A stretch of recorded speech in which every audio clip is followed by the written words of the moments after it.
Hello guys, क्या हाल है आप सभी के। आई होप आप सभी लोग बढ़िया होंगे। तो आज से हम करने जा रहे हैं एक और न्यू एनिमे एक्सप्लेनेशन या फिर उसको कह लो रीकैप। और जिस एनिमे का नाम है असासिनेशन क्लासरूम। और इस पे बहुत अच्छे लाइक जो ऑडियंस है बहुत इसको पसंद करती है। तो मैंने सोचा कि इंडिया में अभी तक इसको कोई रीकैप अभी तक बनाया नहीं है, तो मैंने सोचा कि आज अभी बैठ के मैं इसका रीकैप बना लूँगा। और इसके एनिमे का जो पार्ट है हम कंटिन्यू करेंगे। अगर रीच अच्छी आएगी, अगर व्यूज़ अच्छे आएंगे और पब्लिक जो है डिमांड करेगी, तो मैं इसके आगे के वीडियोस के पार्ट बनाऊंगा। तो आज का एम हम लोग करते हैं 100 लाइक। अगर इस वीडियो पे 100 लाइक आ जाती है तो मैं पार्ट 2 ज़रूर बनाऊंगा। तो चलिए बिना किसी देरी के स्टार्ट करते हैं। एक अननोन ओरिजिन का टेंटिकल क्रिएचर मून का 70% से ज़्यादा हिस्सा तबाह कर देता है और वो ऐलान करता है कि एक साल में दुनिया को भी तबाह कर देगा। फिर भी मिनिस्ट्री ऑफ डिफेंस एक सरकारी कर्मी तदामी कारासुमा उस क्रिएचर को क्लास 3 का टीचर बनने देता है। स्टूडेंट्स को खास तौर पर उस क्रिएचर को नुकसान पहुंचने के लिए वेपन्स दिए जाते हैं और ग्रेजुएशन से पहले उसका असासिनेशन करने वाले को 10 बिलियन येन का इनाम भी दिया जाएगा। ये सब कुछ क्लास E3 से शुरू होता है, जहां एक डिप्रेस क्लासरूम अपने टीचर के आने का इंतज़ार कर रहा होता है। टीचर स्कूल यार्ड में आता है और स्टूडेंट उसका स्वागत करने के लिए तैयार होते हैं। जैसे ही वो क्लासरूम में प्रवेश करता है, स्टूडेंट उसका स्वागत पब्लिक स्कूल की तरह शूटिंग करके करते हैं। लेकिन टीचर ना सिर्फ उस चीज़ का इतना यूज्ड होता है, वो सुपर ह्यूमन स्पीड से सब कुछ टॉच कर लेता है। पर ये करते वक्त वो क्लास की अटेंडेंस भी ले लेता है और खुश होता है कि कोई भी लेट नहीं आया। ये देखकर स्टूडेंट्स स्पीचलेस रह जाते हैं, क्योंकि उनका टीचर उन्हें फिर से ह्यूमिलेट करता है। उन्हें एनकरेज करते हुए वो कहता है कि अगर वो ओरिजिनल और डिसरप्टिव नहीं हुए तो सक्सेस नहीं मिलेगा उसको गिराने में। एक स्टूडेंट के कहने पर उनके बीबी गन्स बेकार हैं। प्रोफेसर बताता है कि ये बीबी गन सरकार ने खास तौर पर उसे गिराने के लिए बनाए हैं और इस बात का डेमोन्स्ट्रेशन देने से भी नहीं चूकता। फिर वो उन्हें एक शुभकामनाएं देता है ताकि ग्रेजुएशन से पहले उसे ख़त्म कर सकें और बताता है कि क्लास अब शुरू होने वाली है। तो उनसे एक गन एक दूसरे पर ना चलाने की गुजारिश करता है। बाद में जब द स्माइलिंग प्रोफेसर अपनी क्लास पढ़ा रहा होता है, क्लास लीडर नगीसा, जो कि वैसे तो एक लड़की जैसा दिखता है पर एक लड़का है, मून को देखते हुए कुछ याद करता है। एक फ्लैशबैक दिखाया जाता है कि कुछ महीने पहले मीडिया ने सबको अलर्ट किया था कि एक क्रिएशन ने एक पल में मून का 70% हिस्सा तबाह कर दिया। कुछ दिन बाद सरकार ने क्लास 3E के स्टूडेंट को इकट्ठे किए ताकि उन्हें कोरो, जो मून की तबाही के जिम्मेदार था, से मिला सके। एक गवर्नमेंट एजेंट बताता है कि कोरो न सिर्फ मून को तबाह किया, बल्कि अगर एक साल में उसका असासिनेशन नहीं हुआ तो वो पूरी धरती को तबाह कर देगा। एजेंट और बताता है कि ये सब कोरो ने ही उन्हें बताया था और उसने रिक्वेस्ट की थी कि क्लास 3 को उसे गिराने की जिम्मेदारी दी जाए। उसने ये भी मांगा था कि उसे क्लास टीचर बनाया दिया जाए। मिशन पूरा करने पर 10 बिलियन इनका इनाम रखा जाए, क्योंकि ये लिटरली दुनिया को बचाने की बात है। प्रेजेंट में कोरो सेंसे देखता है कि लंच का टाइम हो गया और क्लास को बताता है कि वो चाइना टोफू खरीदने जाएगा। तो क्लास एस्टिमेट करती है कि इसमें 10 मिनट से कम समय लगेगा। नागिसा सोचता है कि ये सब कितना अजीब है, क्योंकि कोरो एक अमेजिंग टीचर है जो उनकी ग्रेड्स को काफ़ी इम्प्रूव करने में मदद करते हैं। क्लास के बाद भी उनके साथ रहने के लिए कमिटेड भी हैं, भले ही वो उसे सरप्राइज के करके मारने की कोशिश करते हैं। क्लास लिटरली लूजर्स और आउटकास्ट से भरी है और उन्हें ये पता है, इसलिए उनमें से एक छोटी ग्रुप प्लान बनाता है कि कोरो को गिराने का। उन्हें पता है कि कोरो का चेहरा उसके फीलिंग्स के हिसाब से रंग बदलता है। ये जानकारी कि इफेक्टिव प्लान बनाने के लिए काफ़ी वैल्यूएबल है, जिसमें नागिसा को प्रोटैगनिस्ट बनाया जाता है। क्लास के दौरान नागिसा कोरो के पास छुपके से जाता है ताकि एग्जाम रिलेटेड क्वेश्चन पूछे बिना इस बात को नोटिस किए कि वो एक छुरी छुपाए हुए हैं। लेकिन छुरी सिर्फ एक फैकेट थी ताकि कोरो अटैक को डॉज करने पर कॉन्सेंट्रेट करे, बिना इस बात को समझे कि नागिसा लिटरली अपने गले में ग्रेनेड लेकर एक कामिकाज़े अटैक कर रहा है। ये प्लान उन तीनों ने बनाया था जो नागिसा से मिले थे, क्योंकि ग्रेनेड स्पेशल पैलेट्स और गन पाउडर से भरा था जो कोरो को बिना नागिसा को ज़्यादा नुकसान पहुँचाए डैमेज करेगा। लेकिन कोरो सब कुछ नोटिस कर लेता है और अटैक को इन्वेड कर देता है। लेकिन पहले नागिसा को अपनी पुरानी स्किन से प्रोटेक्ट करता है। इससे वो इन्फ्यूरिटेट हो जाता है और स्टूडेंट्स को धमकाता है कि अगर उन्होंने क्वेश्चनेबल मेथड्स वेस्ट किए तो उनके परिवार वालों को ख़त्म कर देगा। हालांकि वो एंड में नागिसा को क्लास का बेस्ट अटेम्प्ट करने के लिए कॉन्ग्रेचुलेट भी करता है।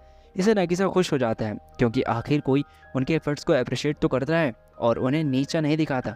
कुछ दिन बाद जब कोरो स्कूल यार्ड में न्यूज़पेपर पढ़ रहा होता है, सुगिना और नागिसा उसे सरप्राइज करके स्पेशल पॉलेट से भरे बेसबॉल को उस पर फेंकने की कोशिश करते हैं। सामाजिक रूप से कोरो इसे एक खेल की तरह टॉर्च कर लेता है और बच्चों के पीछे से आकर उन्हें कॉन्ग्रेचुलेट करता है। उनके एक्सीलेंट और स्टेल्थी प्लान के लिए, लेकिन उसकी स्पीड से उसके पास इतना समय नहीं होता कि वो ग्लव लेकर बॉल को हाथ में ले जा सके। सुगिना फ्रस्ट्रेटेड हो जाता है। बाद में कोरो क्लास को अनाउंस करता है कि वो जल्दी ख़त्म करेगा क्योंकि वो न्यूयॉर्क एक बेसबॉल गेम देखने जाएगा। उसकी अनुपस्थिति में मिनिस्ट्री ऑफ डिफेंस के मेंबर्स स्टूडेंट से यूजफुल इंफॉर्मेशन के लिए इंटरव्यू लेते हैं। उन्हें सिर्फ ये लगता है कि साउंड बैरियर तोड़ने वाले को गिराना नामुमकिन है। अगले दिन लंच के दौरान सुगिना कोरो से सरप्राइज हो जाता है, जो न सिर्फ उसके बॉल वापस करता है बल्कि उसके थ्रो को भी कॉन्ग्रेचुलेट करता है और पूछता है कि क्या वो किसी टीम का मेंबर है। सुगिनो जवाब देता है कि वो एक टीम में था लेकिन अच्छा पिक्चर नहीं था, इसलिए वो डिप्रेस हो गया और पढ़ाई छोड़ दी और इसी वजह से उसे क्लास ई में भेज दिया गया। अब वो किसी टीम में शामिल नहीं हो सकता, उसे अपने ग्रेड्स इंप्रूव करने पड़ते हैं। इस बीच में नागिसा उन्हें विंडो से देखता है और जानने के लिए आगे बढ़ता है कि क्या चल रहा है, पर उसका मुंह खुला का खुला रह जाता है जब वो देखता है कि कोरो अपनी टेंटिकल से सुगिनो के शरीर हर तरफ से लपेट रहे हैं। कोरो सुगिनो से कहता है कि उसने नोटिस किया कि वो एक प्रोफेशनल प्लेयर आराती की नकल करता है, लेकिन उससे ऐसा करना बंद कर देना चाहिए क्योंकि उसके शोल्डर मसल आराती जितने स्ट्रांग नहीं है, इसलिए वो उसके जैसा नहीं बन पाएगा। कोरो उन्हें दिखाता है कि उसने आराती का मैच देखने के लिए अपने टेंटिकल्स का इस्तेमाल किया। यह देखकर नागिसा को बुरा लगता है क्योंकि वो सुगिनो के चेहरे पर उदासी देख सकता है, लेकिन कोरो उनका एक्सप्रेशन बदल देता है जब वो बताता है कि सुगिनो का ब्रिस्ट और एल्बोस आराती से ज़्यादा फ्लेक्सिबल है, इसलिए अगर वो मेहनत करे और ट्रेनिंग ले तो वो आराती को पीछे छोड़ सकता है। नागिसा देखता है कि सुगिनो के चेहरे पर खुशी है और वो कोरो के पास जाकर पूछता है कि वो इतना अच्छा टीचर क्यों है। कोरो सीधे जवाब देता है कि उसने ये प्रॉमिस के कारण टीचर बना था और वो अपनी नौकरी इतनी सीरियसली लेता है कि न्यूयॉर्क तक गया आराती को देखने के लिए। कुछ दिन बाद नागिसा देखता है कि सुगिनो ने अपनी पिचिंग में कितनी सुधार की है और अब वो सिर्फ बेसबॉल ही नहीं बल्कि कोरो को गिराने के लिए भी मोटिवेटेड है। इस बीच करासुमा एक सरकारी एजेंट प्रिंसिपल को रिपोर्ट करता है कि वो क्लास 3 के लिए अपनी ड्यूटी शुरू करने वाला है। जैसे ही वो जाने लगता है वो देखता है कि इलीट एकेडमी के स्टूडेंट्स क्लास 3 के स्टूडेंट का मजाक उड़ाते हैं और उन्हें नीचा दिखाते हैं। इससे उसे समझ में आता है कि ये एकेडमिक स्ट्रक्चर एफर्ट और कॉम्पिटिटिवनेस को बढ़ावा देने के लिए बनाया गया है, भले ही ये एक हाईली डिस्क्रिमिनेटरी है। जब करासुमा स्कूल पहुंचता है और अपने आप को नए जिम टीचर के रूप में इंट्रोड्यूस करता है तो वो देखता है कि स्टूडेंट्स का एक ट्विस्टेड तरीके से कोरो को गिराने की कोशिश कर रहे हैं और कोरो उन्हें असासिनेशन टेक्निक्स पढ़ाने में लगा हुआ है। करासुमा को यह देखकर हैरानी होती है कि ये स्टूडेंट्स सच में अपने टीचर को मारने की टेक्निक सीखने में खुश हैं। इस बीच इलीट एकेडमी के डायरेक्टर्स अपने एक स्टूडेंट को कोरो के बारे में कॉन्फिडेंशियल इन्फॉर्मेशन देते हैं क्योंकि उसे क्लास 3 में ट्रांसफ़र किया जाएगा, साथ ही सब लूजर्स के साथ। करासुमा जिम क्लास कोरो के साथ पढ़ाता है जब तक वो कहता है कि ये उसकी ड्यूटी है और उसे खुद करना चाहिए बिना किसी की मदद के, इसलिए कोरो को कहीं और चले जाना पड़ता है। स्टूडेंट्स मानते हैं कि एक ह्यूमन टीचर से पढ़ना अच्छा लगता है जो उनके फिजिकल कैरेक्टरिस्टिक जैसे ही है, क्योंकि कोरो उन्हें ऐसी चीज़ें सिखाना चाहता था जो इमिटेट ही नहीं कर सकते थे। करासुमा उन्हें दिखाता है कि उसके पास ट्रेमेंडस कॉम्बैट स्किल है, इसलिए स्टूडेंट्स एंथुसियास्टिक हैं सीखने के लिए। क्लास के अंत में नागिसा अपने नए ट्रांसफ़र स्टूडेंट कारमा से मिलता है जो उसे पहले से जानता है। कारमा कोरो सेंसे के पास आकर फ्रेंडली मैनर में ग्रीट करता है, पर कारमा का ग्रीटिंग कोरो की टेंटिकल्स को शेडर्ड कर देता है क्योंकि उसने अपने हाथों पर एंटी कोरो मटेरियल लगाया होता है। कारमा एकदम हंसने लग जाता है और कोरो का मजाक उड़ाने लग जाता है, जो उसके क्लासमेट की एक्सपेक्टेशन स्काई हाई कर देते हैं। नागिसा समझाता है कि कारमा को क्लास ई में ट्रांसफ़र किया गया था उसके वायलेंट और साइनिकल बिहेवियर के कारण। क्लास के दौरान स्टूडेंट्स देखते हैं कि कोरो पर इस सिचुएशन का कितना असर पड़ा है क्योंकि वो एक सैड चाइल्ड की तरह बिहेव कर रहा है जो पनिश किया गया हो। कारमा अपना एग्ज़ाम सबमिट करता है और आइसक्रीम खाने लगता है। कोरो इस बात पर उसकी अटेंशन ड्रॉ करता है और गुस्से में आता है क्योंकि ये वो आइसक्रीम थी जो कोरो ने एक्सक्यूजली इटली से लाया था। जब वो उसे लेने की कोशिश करता है तो वो कारमा के ट्रैप में गिर जाता है और एक बार फिर से पूरी क्लास के सामने ह्यूमिलिएट हो जाता है। अगले दिन कोरो क्लास में आता है और देखता है कि उसके स्टूडेंट्स बहुत अपसेट हैं। वो तुरंत नोटिस करता है कि उसके डेस्क पर एक डेड ऑक्टोपस पड़ा है, तो उसे पता चल जाता है कि ये कारमा का काम है। कारमा उसे कहता है कि वो पहले उसकी स्पिरिट को धीरे धीरे मार डालेगा जब तक वो अंदर से मर ना जाए, लेकिन कोरो सुपरसोनिक स्पीड से मूव करता है और उसे कहता है अगर वो चाहे वो पूरा दिन ये करके देख सकता है। लिटरली कारमा हर क्लास में उसे मारने की कोशिश करता है, पर कोरो ना सिर्फ उसकी हर कोशिश को फेल करता है बल्कि उसे और ज़्यादा प्रोवोक भी करता है। दोपहर को कारमा और नागिसा स्कूल के बाहर मिलते हैं और नागिसा उसे मनाने की कोशिश करता है कि कोरो को मारना एक इम्पॉसिबल टास्क है, वो भी अगर वो अकेला और बिना मदद की कोशिश करे। एक फ्लैशबैक दिखाता है कि कारमा अपने एक टीचर के बहुत करीब था, पर कोरो उसके मेमोरीज को इंटरप्ट करता है और कहता है कि वो कारमा को एजुकेट करने के लिए ईगर है। ये सुनते ही कारमा का दिमाग भन्ना जाता है। सबसे ट्विस्टेड और ब्रिलियंट आइडिया आता है कि वो क्लिप से कूद जाएगा ताकि कोरो उसे बचाए। जैसे ही कारमा गिरता है उसे वो दिन याद आता है जब उसे अपने फेवरेट टीचर के लिए ट्रस्ट और अफेक्शन को खो दिया था, क्योंकि उसने रियलाइज़ किया कि टीचर उसकी सच में कदर नहीं करता था, बल्कि अपने टीचिंग करियर को बढ़ावा देने के लिए उसका फ़ायदा उठाता था। लेकिन कारमा का अटेम्प्ट फेल होता है जब कोरो सेंसे उसे बिना एक्सपोज हुए बचाता है। इसके बाद कारमा को समझ आता है कि कोरो सेंसे अपने स्टूडेंट्स की सच में परवाह करता है, क्योंकि उसने उसे बचाने के लिए थोड़ा रिस्क लिया।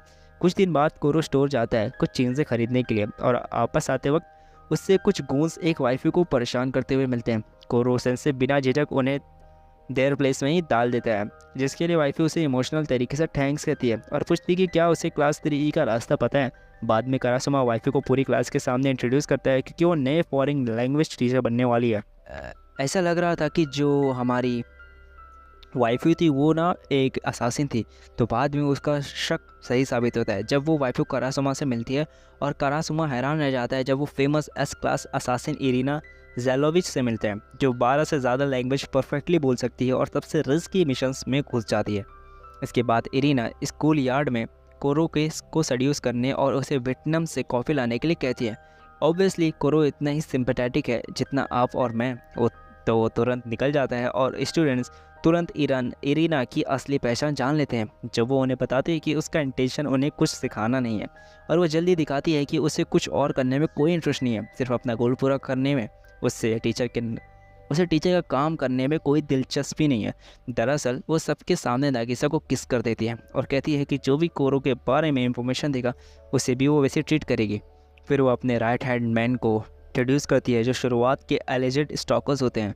क्लास के दौरान इरिना सिर्फ कोरो सेंसे को कैसे मारना है ये सोचती रहती है और नागिसा के दिए हुए इंफॉर्मेशन को याद करती है, खास करके कोरो के पास इनक्रेडिबल सेंस ऑफ स्मेल है, चाहे उसकी नाक ना हो। स्टूडेंट्स अपने टीचर से अटेंशन मांगते हैं, लेकिन टीचर उन्हें इग्नोर करती है, जो यंगस्टर को गुस्सा दिलाते हैं। शाम को स्टूडेंट्स देखते हैं कि कोरो और इरिना कोर्ट यार्ड से स्टोरेज रूम में जा रहे हैं, तो वो कारासुमा से कंप्लेन करते हैं। कारासुमा उन्हें बताता है कि इरिना को सरकार ने उसकी ग्रेट एबिलिटी की वजह से चुना है। ये सब एक्सप्लेन किया जाता है, और जब इरिना बहुत प्रोकेटली कोरो को सड्यूस करती है ताकि उसे धोखा देकर ट्रैप में डाल सके। इरिना के मैन कोरो पर गोली की बारिश करते हैं, लेकिन अटैक सक्सेसफुल लगने के बावजूद उसके बालों को भी नहीं छू पाते। कोरो वाइफू को वैसे ही ह्यूमिलेट करता है जैसे वो उन सबको करता है जो उसे मारने की कोशिश करते हैं। स्टूडेंट्स ये सब देखते हैं तो इरिना और भी ज़्यादा ह्यूमिलेटिंग फील करती है। क्लास के दौरान वो स्टूडेंट्स को इग्नोर करती है और उन्हें बताती है कि उसे उनके ग्रेड्स के बारे में कोई फिक्र नहीं है, क्योंकि अगर वो क्लास 3E में है तो लूजर्स है। इसके बाद स्टूडेंट उसे बू करते हैं और चीज़ें उनसे फेंक कर उसे क्वाइट करने के लिए मजबूर करते हैं। कारासुमा देखता है और इरिना को समझाने की कोशिश करता है कैसे वो उसके स्कूल यार्ड लेके जाता है और बताता है कि कोरो कितना ज़्यादा डेडिकेटेड है इस वर्क के लिए। कोरो लिटरली हर स्टूडेंट के स्ट्रेंथ और वीकनेस के हिसाब से एग्ज़ाम लिखता है ताकि उन्हें एम्पावर कर सके। वो उसे दिखाते हैं कि स्टूडेंट्स जिम क्लास के दौरान कितना मज़ा कर रहे हैं और अपने स्किल्स में और भी स्ट्रॉन्ग होते जा रहे हैं। इरिना सोच में पड़ जाती है और अगले दिन अपने क्लास में अपना बेस्ट देती है। स्टूडेंट से माफ़ी मांगती है और कमिटमेंट करती है कि वो उन्हें सिर्फ इंग्लिश नहीं बल्कि सेडक्शन के थ्रू कोई भी लैंग्वेज सिखाएगी जो स्टूडेंट को बीविल्डर्ड कर देता है, मतलब जो स्टूडेंट को पसंद नहीं आता है। कुछ दिन बाद क्लास 3 के स्टूडेंट्स कोरो सेंसे के साथ कलर एक्सट्रैक्ट और डिस्टिल करना सीखते हैं, लेकिन ओकुदा पूरे क्लास को सरप्राइज करती है जब वो अपने टीचर से रिक्वेस्ट करती है कि वो उसके बनाए हुए पॉइजन्स को कंज्यूम करें। सब स्टूडेंट्स के ऊपर ध्यान देते हैं। कोरो एग्री करता है और हर पॉइजन लेता है बिना किसी सीवियर कॉन्सिक्वेंस के। शाय गर्ल को एनकरेज करने के लिए कोरो उसे क्लास के बाद रुकने के लिए कहता है ताकि वो एक डेडली पॉइजन बना सके। वो एक्सप्लेन करती है कि उसके लिए दूसरों से सोशलाइज करना बहुत मुश्किल है, तो वो किसी को मार भी कैसे सकती है। तो कोरो उसे एक एग्जैक्ट रेसिपी देता है ताकि वो उसके लिए एक डेडली पॉइजन बना सके। अगले दिन ओकुदा क्लास में आती है और अपने क्लासमेट को बताती है जो पिछले दिन हुआ था। ओकुदा अपने टीचर को वो पॉइजन देती है और वो बिना किसी प्रॉब्लम के उसे ले लेता है, लेकिन सबका एक्सपेक्टेशन ख़राब हो जाता है। कोरो एक नवी पावर एक्वायर करता है और अपना स्टेट चेंज करने में कैपेबल होता है। इसके बाद वो ओकुदा को बताता है कि वो फ्यूचर में एक इनक्रेडिबल साइंटिस्ट बनेगी, लेकिन उसके लिए उसे वर्ड्स में अपने आप को एक्सप्रेस करना सीखना होगा और किसी को भी अपनी नेगेटिव और काइंडनेस का फ़ायदा नहीं उठाने देना चाहिए। कुछ दिन बाद क्लास 3 के स्टूडेंट्स स्कूल से निकलते हैं एक लंबी ट्रैक के लिए फॉरेस्ट से। वो फौरन से शुरू करते हैं। एक एनिमेशन बताता है कि क्लास 3 सिटी से इतनी दूर है ताकि बेस्ट स्टूडेंट्स के परफॉर्मेंस को अफेक्ट ना करें। हर महीने उन्हें माउंटेन से नीचे उतरना पड़ता है बहुत ज़्यादा ही दिक्कत के साथ, और दिक्कत को पार करते हैं ताकि वो एलीट एकेडमी पहुंच सके और एक असेंबली अटेंड कर सके जहां उन्हें नीचा दिखाया जाता है। क्योंकि लोगों ने डिस्कवर किया है कि जब उनके पास किसी को नीचा दिखाने के लिए होता है तो ज़्यादा डेवलप करते हैं। सब अटैम्प्ट्स के बावजूद क्लास 3 के स्टूडेंट्स को बी लिटिल करने के लिए वो हिलते भी नहीं। इसलिए बहुत सारे जो एलीट एकेडमी के लोग रहते हैं वो क्लास 3 की बहुत सारी मजाक उड़ा लेते थे। दरअसल क्लास 3 की हैप्पीनेस एलीट स्टूडेंट्स को भी अनकंफर्टेबल कर देती है और उन्हें एनवियस बनाती है, क्योंकि क्लास 3 में सब बहुत अट्रैक्टिव टीचर्स भी हैं। लाइक जो एलीट एकेडमी के बच्चे रहते हैं ना, तो वो देखते हैं कि इनके पास बहुत अच्छे अच्छे टीचर्स हैं और इनमें बहुत अट्रैक्टिव लड़के लोग भी हैं, तो इसलिए उन लोग को जलने लग जाते हैं। असेंबली के एंड में एक ग्रुप ऑफ स्टूडेंट्स नागिसा को बुली करने के लिए कोशिश करता है, लेकिन नागिसा। सो गाइस, ये थी हमारी फर्स्ट पार्ट, और नेक्स्ट पार्ट मैं ज़रूर बनाऊंगा अगर इस पर अच्छा रिस्पांस है। तो मिलते हैं नेक्स्ट पार्ट में, तब तक के लिए बाय बाय।